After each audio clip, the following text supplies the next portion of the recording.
I'm back with another video. Today's video is another episode of Every Album Ranked. In case you can't tell by the title, I'm ranking all the albums and EPs from Weezer. I initially thought about putting them all in the same list, but I thought it'd be easier to just have two lists in the same video. One for the albums and one for the EPs. Keep in mind that this does not reflect anyone else's opinion, it's only my personal opinion. We'll start with the albums. At the bottom we have Gratitude from 2009. And this is actually the deluxe version. In my review, I thought this album was just okay, but also the weakest album in Weezer's discography. It's not a bad album, but it could have been better.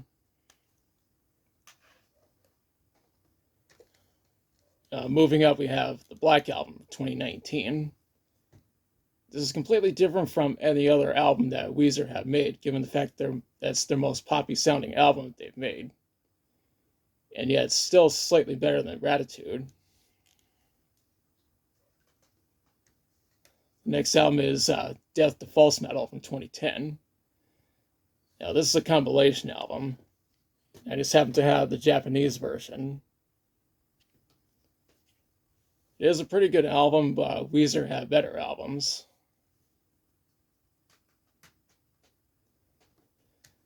And next up we have Make Believe from 2005. Some people didn't really like this album, but I thought it was pretty good. Besides, it's the first Weezer album that Rick Rubin ever worked on. Honestly, I don't regret calling out Shitfork in my review, or any other reviews I've made where I called them out on their bullshit. Up next we have the Red Album from 2008. My copy is actually the UK deluxe version. I always considered the Red Album to be an improvement over its predecessor, and not just a good album overall. The next album on the list is Pinkerton from 96, and my copy just happens to be the deluxe version.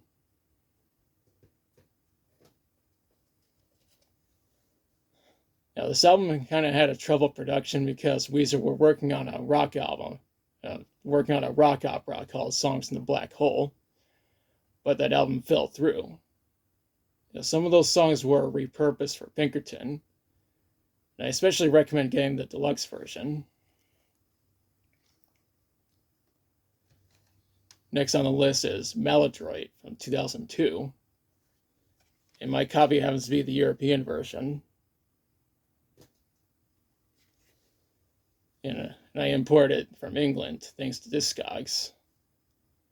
It is the third Weezer record to be completely self-produced. Pinkerton was first, and Christmas CD was second. I also feel like this album is underrated, but it is a very good album in my opinion.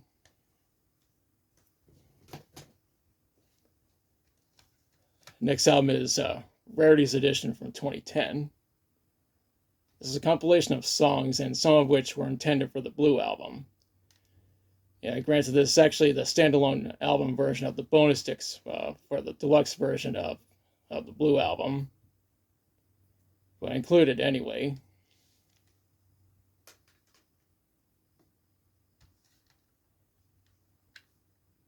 Up next is Hurley from 2010, and this is actually the deluxe version, as you can see.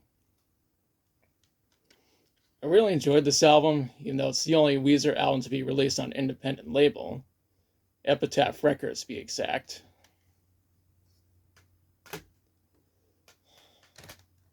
Next up is the White Album from 2016, and my copy happens to be the Japanese deluxe version. And my dad has the regular version because I gave that to him as a birthday gift last year. Surprisingly, I didn't have to call out any critics on their bullshit in my review.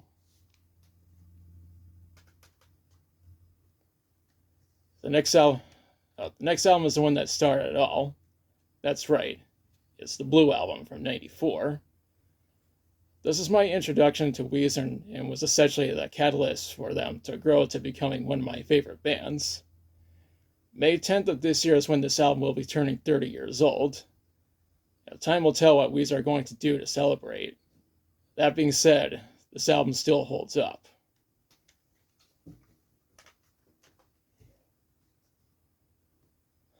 And next up is Pacific Daydream from 2017.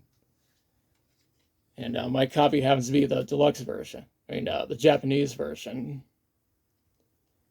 My dad has the regular version. When I reviewed this album, I considered it to be one of the best albums from Weezer. And I stand by that statement.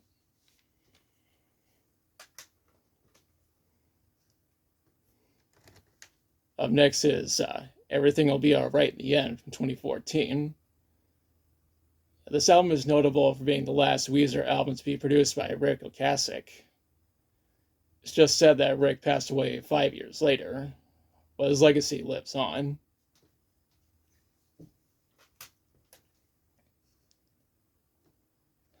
The next album on the list is the Teal album from 2019. This was a collection of covers, and each one is a home run. It was also Weezer's first time touching upon synthpop. I know I have some controversial opinions regarding this album, from thinking that some covers are better than the original versions to find this to be one of Weezer's best albums. I still stand by this. Moving up, we have OK Human from 2021. This album was a major departure from Weezer's signature pop rock and power pop sound, since it's mostly centered around orchestral pop. My friend Adam Castle thinks this is one of Weezer's best albums, and I agree. We're almost at the end, and the second best Weezer album is Van Weezer from 2021. This album was originally slated for release in May of 2020, but was postponed by a year because of the pandemic. By the time this album was released, I think the wait was worth it. It's also the heaviest Weezer album, and time will tell if they ever make an album this heavy again. Yeah, this is it. My number one pick for the best Weezer album is, without a doubt, the Green Album. And my copy just happens to be the UK version. Of course, I just had to choose this as number one because it is the gold standard for Weezer albums. This album is almost a quarter of a century old, and it still holds up.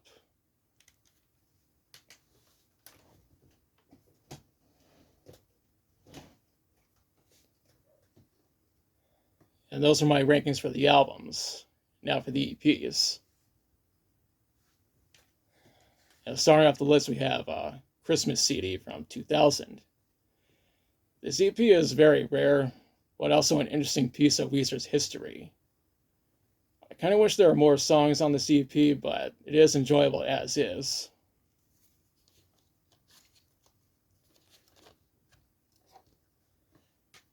Next up, we have Seasons Winter from 2022. I stated in my review that this is my least favorite of the Seasons EPs, which is ironic because Winter is actually my second favorite season, mainly because of Christmas.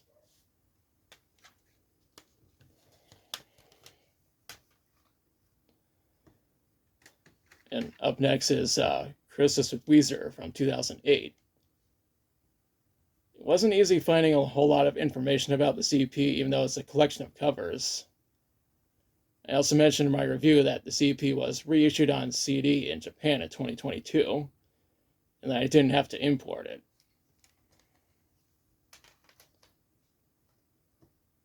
The next EP is Seasons Spring from 2022. This was the first of the Seasons EPs, and was Weezer's first time touching upon folk rock.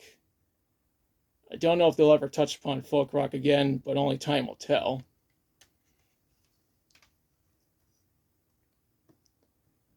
We're almost at the end, and the second best Weezer EP is Seasons Autumn from 2022. Out of all the Seasons EPs, this is the one I felt had the darkest tone. This is a great EP. There is one in particular that I think is even better. This is it.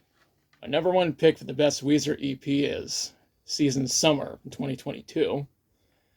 Of course, I just had to pick this as number one, which is ironic because summer is my least favorite season.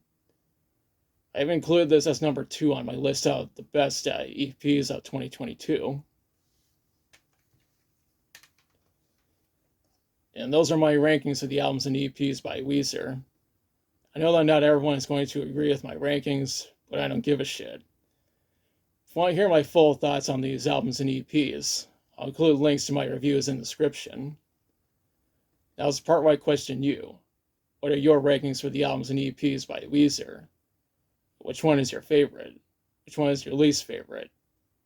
What are you expecting from Weezer going forward? Now let me know in the comments. If you liked the video, be sure to like, share, and subscribe. Be sure to press the notification bell to notify of future videos. Thanks for watching. I'll be back soon with another review.